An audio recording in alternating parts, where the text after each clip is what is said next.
Salam alaikum Azul. Alors je pense que beaucoup d'entre vous ont entendu parler de l'histoire de Papillon, cette célèbre histoire, ou ont vu le film, tout simplement. C'est l'histoire d'une autobiographie d'Henri Charrière qui a été publiée en 1969 et qui relate son évasion de la prison de Cayenne en 1944. De là, il va rejoindre, en passant par le Suriname, le Venezuela, et il va y vivre longtemps. Ce livre a été publié à 13 millions d'exemplaires. C'était un best-seller et il va être adapté au cinéma par les Américains avec comme acteurs principaux Steve McQueen et Dustin Hoffman. Le documentaliste Roger Jean Segala va se rendre sur place pour contrôler la véracité de cette histoire et il va en déduire que, en fait, cette histoire elle est largement romancée et que c'est une compilation de plusieurs bagnards français. Je précise français, parce qu'il faut retenir. Mais ce documentaliste, soit il a menti, soit il savait, il n'a rien dit, soit il ne savait pas. Parce que l'histoire qui est décrite dans ce livre, Papillon, que j'ai lu en 1983, et dans les détails près, eh bien c'est l'histoire de Abdoun. Abdoun, un Algérien, originaire des Aïdjennet, de la Grande Kabylie. C'est un Kabyle algérien. Le vrai Papillon, ce n'est pas français. Et il n'est pas français.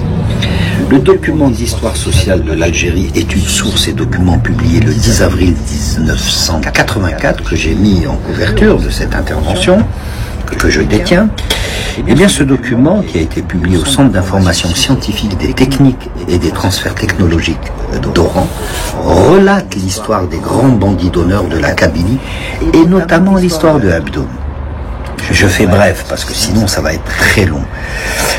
L'histoire de Ahmed Saïd Abdoun, c'est une histoire comme toutes les histoires qu'on connaît, qu'on a connues, qu'ils ont connues, parce que je n'ai pas connu ça. C'est une histoire de litige entre villages. Et Abdoun avait été accusé d'avoir tué un président de Douar, et non pas un auxiliaire comme c'est marqué dans Wikipédia, parce que vous allez trouver dans Wikipédia cette histoire, mais elle est totalement erronée. Donc il avait été accusé d'avoir tué un président de Douar, des Echabou des Bni Djinned, qui est situé au sud de Bdjaya en direction de Bordouareri. Alors Abdoun va être condamné en 1884 à la peine de mort, elle sera commuée à perpétuité, travaux forcés. Il va être envoyé à Cayenne et de là, il va s'évader en 1887. La première fois, il s'était évadé en 86, mais la deuxième fois, il va réussir, il va passer par le Suriname, il va s'arrêter au canal de Panama où il va travailler longtemps. De là, il va acheter un billet pour les Antilles. Des Antilles, il va descendre sur Londres. De Londres à Gibraltar, de Gibraltar au Maroc, du Maroc à sa Kabylie natale où il va pouvoir tuer l'homme qu'il a dénoncé. Et il le tue le 26 juin 1889. Et l'honneur est sauvé. Il va prendre le maquis avec son frère, Mohamed Khaled, et son neveu, pour échapper à la justice française, mais aussi à la famille de l'homme qu'il a tué. Et à partir de ce moment-là, il va former une petite bande, qu'on va appeler les bandits d'honneur. Mais n'oubliez pas, toutes les informations sur Wikipédia sur Abdoun sont erronées, presque toutes, d'autant plus qu'on trouve une référence du document que je viens de citer et dont je suis détenteur. Je ne sais pas comment ils ont fait pour citer cette référence. Et cette histoire, c'est la véritable histoire de Papillon. Oui, celle que vous avez certainement lue ou entendue ou vu le film. Elle date de 1887. Elle est algérienne et elle a été plagiée par les Français. Donc les Français, vous voyez qu'ils ont tout pris, même plagié. Bref. La deuxième histoire, c'est celle d'Azri el-Béchir, que vous connaissez sans aucun doute, qui est issue de la tribu de la confédération des Aït Robri, qui avait participé au soulèvement de 1871 et qui a été très lourdement imposé d'une amende de 63 millions de francs or et à qui on avait saisi 2,7 millions d'hectares de terre. Donc Azri, qui était issu de cette confédération, finit par être contremaître. Et il va former autour de lui un petit groupe de compagnons pour soutenir les droits des bûcherons des forêts de Yakoran qui étaient exploitées par les Corans. par les colons, pardon. On va le retrouver un peu plus tard en tant qu'ouvrier maçon à Alger, où il aurait commis un vol par effraction à la Villa Supérieure Pacha, dans une Villa Supérieure Pacha, c'est comme ça, c'est écrit dans les rapports. Il va être condamné à 20 ans de prison par contumace parce qu'il avait fui. Il avait fui avant d'être arrêté. Il va tuer un lamine à Moqnea, qui est un village situé en Kabylie, à l'est de la commune d'Ifira. Je vous donne les références, peut-être que vous allez pouvoir vous situer, dans la wilaya de Tizi Ouzou. Il va tuer le lamine. Le lamine, c'était un auxiliaire, une sorte de harki, qu'on appelait les mouchardes françaises. Vous savez de qui je parle aujourd'hui. Bref, sans entrer dans les détails, parce que c'est l'histoire de grands, enfin de bonhommes, j'allais dire, de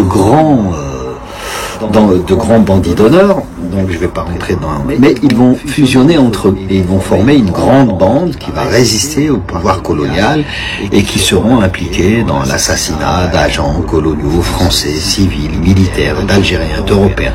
Parce qu'aux yeux d'Aspey et de Abdoun, toutes ces personnes étaient soit des envahisseurs, soit des traîtres, soit des mouchardes françaises.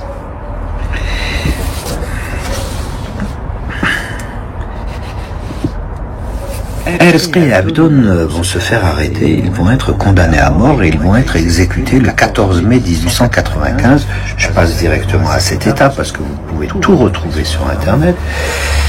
Avec 4 de leurs compagnons, ils seront exécutés publiquement à Azazga et c'est la fin de Papillon. Parce que mon histoire, c'est l'histoire de Papillon, c'est celle que je voulais vous raconter. Mais j'ai basculé sur les bandits d'honneur. Et ils vont être exécutés donc le 14 mai 1895, je me répète. Et c'est la fin de Papillon après 7 ans après son évasion. Et pour vous dire, parce que je vais vous mettre toutes les références dans la description, pour vous dire que c'est bien une compilation de bagnards, mais pas de bagnards français, de bagnards algériens. Parce que sur les 35 résistants algériens indigènes arrêtés ou tués en Kabylie entre décembre 93 et janvier 95, eh bien, 3 d'entre eux ont étaient des bagnards qui s'étaient échappés de la prison de Cayenne, et il y a un d'entre eux qui s'était même échappé à 2 reprises, du nom de Ali Oubatta du douar de Sarkfawa. Vous connaissez peut-être, et qui a été tué le 25 janvier 1894. Le journal Al-Akhbar du 19 janvier 1891 mentionne une trentaine d'évadés de Cayenne présents en Algérie.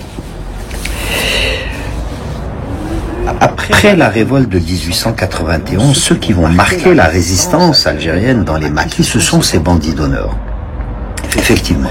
Et ils vont marquer cette résistance jusqu'à la révolution de 1954. Sauf que ces bandits d'honneur, ils avaient une foi et une certaine loi. Et cette loi, si vous voulez, elle ne leur permettait pas de se réunir en un groupe cohérent pour un objectif commun à tous. Leur seul objectif, c'était de pouvoir survivre à l'envahisseur français, à la justice française et aux familles rivales qui les recherchaient parce qu'ils tuaient quand même des auxiliaires indigènes. Sauf que il y a un individu qui va pouvoir les réunir, trouver une cohérence entre eux, réunir les bandits d'honneur de la Kabylie et des Aurès, et qui va leur transmettre une nouvelle vision. Il ne s'agissait plus de pouvoir survivre dans les maquis, de tuer des Européens parce qu'il fallait pouvoir pratiquer une forme de razzia, de pouvoir prendre des biens à ces Européens qui ont volé nos biens à nous. Non. Karim Belkacem, il va leur inculquer l'idée qu'il fallait pas seulement survivre, mais qu'il fallait chasser l'envahisseur du pays. Voilà. Et il va leur inculquer cette idée en 1947. Il est un des pionniers de la révolution algérienne. 7 ans avant le déclenchement de la révolution algérienne, il avait déjà introduit dans ses maquis à l'âge de 23 ans l'idée qu'il fallait libérer l'Algérie. Salam alaikum, mazul fillaoum, et à bientôt, Inch'Allah.